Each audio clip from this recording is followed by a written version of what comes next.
Piece के पीछे हर एक शांति के पीछे एक जंग है। अपने पड़ोसी से बोलो बोलो, हर एक पीस के, हर एक शांति के पीछे एक बड़ी जंग है। आमीन। अब यहां पे जब दाऊद को एक अपने भवन में रहता था तो यहोवा ने उसके चारों ओर के सब शत्रुओं से उसको विश्राम दिया था। एक बात आपने हमेशा याद रखनी है, आज भी इंडिया अंग्रेजों के अधीन होता अगर वॉर ना होती, अगर लड़ाई ना होती, आजादी की जंग ना होती। हाँ या ना? हर एक पीस के पीछे, हर एक शांति के पीछे एक जंग है। अपने पड़ोसी से बोलो बोलो, हर एक पीस के, हर एक शांति के पीछे एक बड़ी जंग है। आमीन। अब यहां पे जब दाऊद को परमेश्वर ने विश्राम दिया तो बाइबल कहती है, आपको दो तरीके से इसको समझना है। बाइबल कहती है कि परमेश्वर ने उसको चारों ओर के शत्रुओं से विश्राम दिया। विश्राम कैसे दिया? बाइबल कहती है हर बार उसको विश्राम से पहले उसको एक लड़ाई लड़नी पड़ती थी, उसको एक फाइट लड़नी पड़ती थी। और परमेश्वर का जब इसमें दो चीजें सीखने वाली, बाइबल कहती है कि उसने कहा कि अब मैं विश्राम में हूं, अब मैं परमेश्वर का भवन बनाऊंगा। एक बात आपको हमेशा याद रखनी है, जब तक एक विश्वासी आराम में और विश्राम में नहीं जाता वो उतना परमेश्वर का काम नहीं कर सकता जितना एक आराम वाला और परमेश्वर में विश्राम वाला व्यक्ति कर सकता है। आपको बात बड़ी, आज बाइबल स्टडी मुझे यहां बैठना पड़ेगा क्योंकि मुझे अलग अलग वचनों में आपको लेके जाना पड़ेगा और बाइबल मेरे पास होना जरूरी है। एक बात हमेशा याद रखो, अगर आपको मालूम है कि परमेश्वर ने आपसे वायदा किया कि मैं तुझे बेस्ट दूंगा, तेरा घराना बेस्ट होगा, तेरा परिवार बेस्ट होगा, तेरा फाइनेंस बेस्ट होगा। मैं ऐसे लोगों से पर्सनली जानता हूं जिनको 500 रुपए की जॉब आज से 15 साल पहले छूट जाती थी और वो धक्के खाते थे और परमेश्वर में बिल्कुल नए थे। आज मुझे कल एक मेरे दोस्त ने बताया कि आज उन लोगों की फैक्ट्रीज जल चुकी हैं, वो लोग ब्लेस्ड हैं क्योंकि परमेश्वर में लगातार वो चलते रहे, बने रहे, खड़े रहे। अब मेरी बात सुनो, परमेश्वर का मेन मकसद ये है कि आप उसकी महिमा करें और इसी तरीके से वो आपको ब्लेस करना चाहता है। बाइबल कहती है कि पौलुस ने कहा, तुमने जो मेरे दर्शन में मेरा साथ दिया इसलिए ये कलीसिया जो आशीषित होगी और परमेश्वर तुम्हारी हर घटी को महिमा सहित मसीह यीशु में पूरा करेगा। हाँ या ना? इतना मालूम है कि नहीं? जोर से हालेलुया बोलो, जोर से। ये वचन आपको समझना बहुत ज्यादा जरूरी है। आज सुनो, परमेश्वर ने कहा मैं तुम्हें बेस्ट दूंगा, बेस्ट दाख दूंगा, बेस्ट पानी दूंगा, बेस्ट तेल दूंगा। हाँ या ना? इतनी समझ आई कि नहीं आई? अब हमें यह बात समझ आ रही है दाऊद के इन वचनों को पढ़ के कि जब वो विश्राम में था तब उसने बात की कि मैं यहोवा के भवन को बनाऊंगा।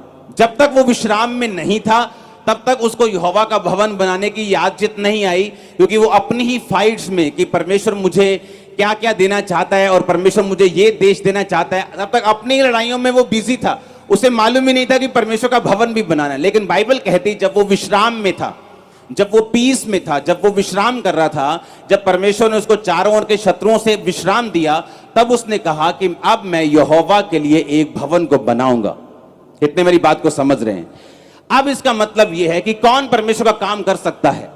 कौन वो व्यक्ति है जो परमेश्वर का काम ज्यादा कर सकता है? जिसको परमेश्वर ने सारी लड़ाइयों से विश्राम दिया हो। आमीन।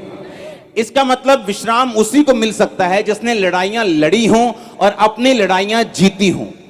इतने तक बात को समझ गए हो? अब यहां पर परमेश्वर का वचन यह कहता है कि परमेश्वर ने उसको कहा कि मैं अब तेरे नाम को पृथ्वी पर के बड़े बड़े लोगों के नामों के समान महान कर दूंगा। जैसे ही तू मेरे भवन को बनाने की बात करेगा, जैसे ही तूने मेरी सेवा करने की बात की है, क्योंकि तू अपनी लड़ाई को लड़ा है। उसने कौन सी लड़ाई लड़ी थी? हर बंदे की लड़ाई अलग है। किसी की लड़ाई व्यभिचार से है, किसी की लड़ाई चोरी से है, किसी की लड़ाई डर से है, किसी की लड़ाई रिश्तेदारों से है, किसी की लड़ाई किसी चीज से है। हर एक व्यक्ति की कमजोरी और हर एक व्यक्ति की लड़ाई जो है वो अलग अलग है। कितने मेरी बात को समझ रहे हैं?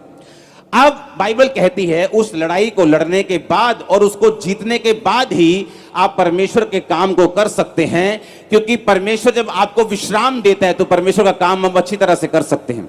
जब दाऊद को चारों ओर के शत्रुओं से विश्राम मिला तो बाइबल कहती है कि उसने कहा कि अब मैं यहोवा के भवन को बनाऊंगा। यहोवा तंबू के घर में रहता है, मैं देवदारू के घर में रहता हूं और मैं परमेश्वर के घर को बनाना चाहता हूं। जब परमेश्वर के सामने बात चली तो परमेश्वर ने कहा तू इस घर को नहीं बनाएगा, तेरा बेटा इस घर को बनाएगा, क्योंकि तेरे हाथों पे बहुत सारी लड़ाई है, इसलिए तेरा बेटा इस भवन को बनाएगा, लेकिन मैं तेरी गद्दी को बनाए रखूंगा और मैं तेरे नाम को बड़े बड़े लोगों के समान, इस पृथ्वी के बड़े बड़े लोगों के नाम के समान मैं महान कर दूंगा। मैं आपको यह वायदा करता हूं, अगर आप फाइट करते हैं, वो फाइट किससे है? अविश्वास से। वो फाइट किससे है? शैतान से। बाइबल कहती है दाऊद अरामियों से लड़ा, अम्मोनियों से लड़ा, हाँ, जो सबसे लड़ा और जीतता गया, और परमेश्वर जैसे वो जीतता गया उसको विश्राम देता गया। हमारी लड़ाई बाइबल कहती है कि मांस और लहू से नहीं है, हमारी लड़ाई जो है वो शैतान से है। आमीन। अपने पड़ोसी से पूछो तेरी लड़ाई क्या है, तेरी फाइट क्या है। आमीन। जब मैं मसीह में था, बीमारियां मेरी जिंदगी में थी, वो एक मेरी लड़ाई थी कि अब मैं बीमारियों को देखकर डॉक्टरों के पास चक्कर ही लगाता रहूं या मैं परमेश्वर पे भरोसा रखूं उन दुष्ट आत्माओं को लेकर, या मैं दूसरे बाबाओं के पास भी अब जाऊं, या परमेश्वर में अड़ा और खड़ा रहूं। क्या परमेश्वर जब मुझे चंगा ना भी करे तो क्या मैं परमेश्वर के साथ खड़ा रहूंगा, अड़ा रहूंगा, उससे प्यार करूंगा और अपनी लड़ाई को लड़ूंगा। पौलुस कहता मैंने अच्छी कुश्ती लड़ ली है, मैंने विश्वास की अच्छी लड़ाई को लड़ लिया है, मैं परीक्षाओं में नहीं बहका, मैं जब विश्राम था तब नहीं बहका, मैं किसी तरह से नहीं बहका, मैंने विश्वास की अच्छी कुश्ती को लड़ा है। अब बाइबल के वचनों को आपको ध्यान से समझने की जरूरत है। आपका बेटा नशा करता है, घर का सिलेंडर तक बेच देता है, जब आप चर्च में आते हैं तो ये आपके लिए एक फाइट है कि इसके बावजूद भी क्या आप परमेश्वर में खड़े रहते हैं? क्या इसके बावजूद भी आप परमेश्वर का पर विश्वास आपका कम तो नहीं हुआ? क्या आपने चर्च आना तो नहीं छोड़ा? क्या आपने परमेश्वर के साथ प्रेम करना तो नहीं छोड़ा? क्या आपने बाइबल पढ़नी तो नहीं छोड़ी? क्या आपने वचन पढ़ना तो नहीं छोड़ा? क्या आपके रोजे कम तो नहीं हुए? क्या आपने टाइट देना बंद तो नहीं किया? ये एक लड़ाई है और हर एक बंदे की लड़ाई जो है वो अलग अलग है।